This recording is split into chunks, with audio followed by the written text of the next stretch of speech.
sultonlarga sultonlik qilgan Sulton Aziz Mahmud Xudoyi hazratlari 1541-yilda sharafli Qo'chqorda tug'ilib, 1628-yilda Istanbulda Uskudarda mana shu joyda vafot qilganlar.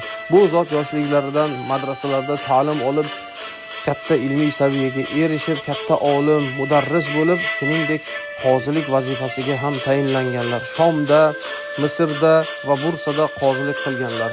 Qozilik u paytda podshohdan keyingi eng katta lavozim bo'lgan.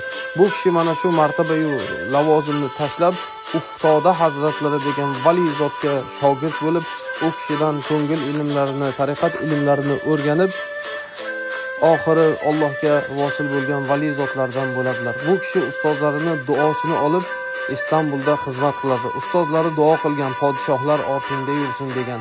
Usmonlida 8 ta podshoh bu zotdan ko'ngil darslari olib bu kishiga shogird bo'lgan.